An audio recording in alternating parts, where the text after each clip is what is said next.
बालविवाहाची कारवाई झाली, त्या संदर्भात काय सांगाल?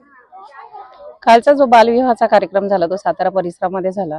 साई टिकडीच्या त्या बाजूला वीटभट्टी म्हणून गोरगरिबांचे जे वीटभट्टीवर काम करतात त्या लोकांच्या विषयी तिथनं आम्हाला एक कॉल आला कंट्रोलला, आणि कंट्रोलने आम्हाला कॉल दिला की तुम्ही तिथे तात्काळ पोहोचा। एका मुलीचा कॉल येत आहे आणि तिला मदतीची गरज आहे, तिथे एक बालविवाह होत आहे। आम्ही तिथे गेल्यानंतर परिस्थिती वेगळीच होती। मुलीचं लग्न झालेलं होतं आणि मुलगी म्हणत होती की 1 जानेवारी 2025 ला तिचं लग्न झालं, 1 महिना होऊन गेला होता।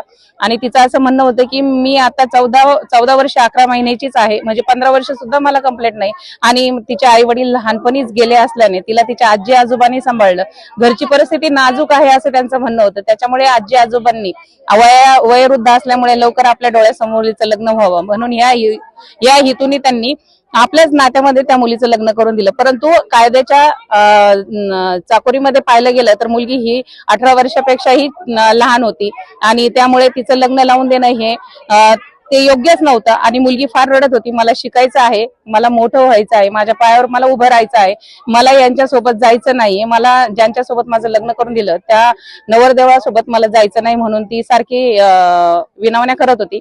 परंतु असा हा प्रश्न पण असा होता की तो पोलीस ग्रामीण एरिया येत होता आणि आम्ही छत्रपती संभाजीनगरची दामिनी पथक आहोत, तरी आम्ही त्या हद्दीची मागची पुढची वाट न बघता किंवा कंट्रोलला सांगून आणि आम्ही तिला घेऊन ग्रामीण पोलीस ठाणा चिकलठाणा इथे तिला घेऊन आलो आणि पुढील कारवाई चिकलठाणा इथे त्यांच्यावरती गुन्हे दाखल झाले आणि त्या मुलीला बाल कल्याण समितीसमोर हजर करून तिला तिची राहण्याची व्यवस्था आम्ही तिची केलेली आहे। काही पैसे सुद्धा घेतले ते असे विकल्याची सुद्धा माहिती मिळते। हो, त्यांना मुलगी सांगत होती की 2 लाख रुपयामध्ये मला त्यांनी विकल्यासारखंच झालं की त्यांच्याकडनं 2 लाख रुपये घेऊन मुलीला त्यांनी लग्न लावून दिलं असं मुलीचंच म्हणणं होतं।